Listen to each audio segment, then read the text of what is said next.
Assalamu alaikum hekimleşler, amансыздарбы?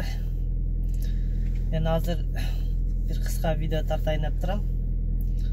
Бұл да болса керекті видео. Автокүрерге өттім, Яндекседағы.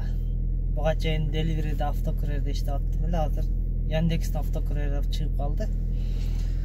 Ошол автокүрерге өттім. Бұл автокүрерде канчадан төлөйт, кандай төлөйт экен biraz kısa olsa da aytıp koyun video tarttım. Бұл Яндекс'de da tamak taşıvaysın. Только magazinden produkt taşıysın.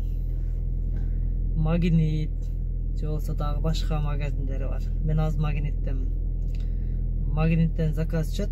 Al жақта сборщиктер var. Çoğultup koyat dağı. Алып чыгып даярдап коет. Номерин жазып, ошол жерде номериңди карап, өзүң алып кете бересиң. Төлөмдөрү болсо бир заказга 110 рубль төлөйт. Андан сырткары ар бир километрине 40 рубльден төлөйт. 15 километрге чейин жөнөтө берет. Мисалы 10 километрге жөнөтсө, бир заказың эле километрине 400 рубль. Жана заказга 110 рубль, ошо менен 500 рубль, 400 рубль ушундай айланат. Men bugün 3-cü, 4-cü gün işleşim. Buğa çeyinki 3 gün işlegen atçatımды көрсөтүп koyun. Mına berden көрсөңүздөр болот, азыр telefondan көрсөтөм. Birinci işlegende men Cuma günü işlegem. 5-ci gün. 5-ci gün atçatını көрсөтөm азыр.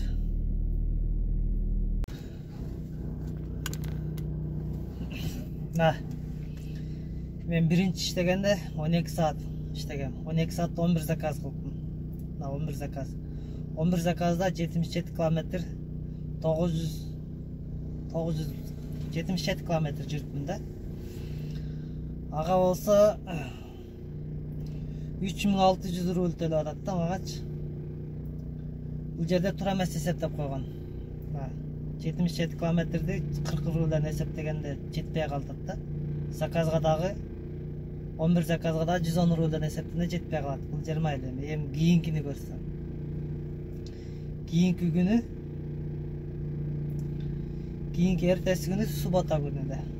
Суббота күнү мен 83 километр жүрүпмүн 12 саатта. 12 саатта 10 километр, 10 заказ жүрүп, 10 заказ кылганмын, 83 километр жүрүпмүн. Буга болсо 4500 төлөп атат. 4500'den кичине кечиккен убактарым бар, аларга кичине өздөрү билип минус айтып коет мындай. 4570 рубль төлөп атат. Бул жерде эсептесең бардыгы туура да, бардыгы туура. Километрине 400'den километрине 40'tan эсептеген заказын 110'dan эсептеген. Анын да эртеси күнү базар күнү иштегем. Базар күнү мына. Базар күнү деле 12 саат, 12 саатта мен 96 километр жүрүпмүн. Бұл жерде 13 заказ кылганмын. 13 заказга мага 5514 рубль төлөгөн. Бул дагы туура төлөгөн. Эч кандай эме кошуп алып калган, паш калгандар жок да, туура эсептешкен. Андан кийинки жумада иштегем. Кийинки жумада экинчи күн иштегем. Экинчи күндө иштегенде бул деле 12 саат. 12 саатта 9 заказ кылганмын. 9 заказга 99 километр жүргөм. Ар бир заказым 10 километрден алып баратмын да ошондо. Анан кечиккен убактарыма 170 рубль кармап калган. Андан сырткары 4924. Если ана 170 рубль кармаганда 5000 рубль иштемек да.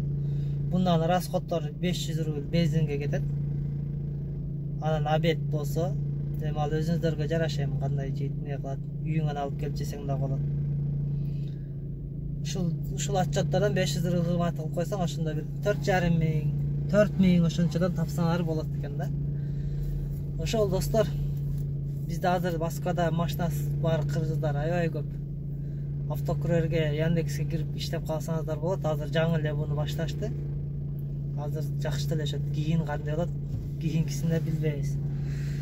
Анда эмесе видео лайктан басып, каналды колдоп коюшуңуздар сиздерден суранабыз. Жана ар бир тааныштарыңыздар менен бөлүшүп коюңуздар видеону.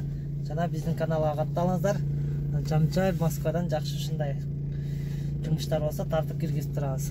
Көрүп көңүл бурганыңыздарга чоң ыраазычылык билдиребиз. Саламатта болуңуздар.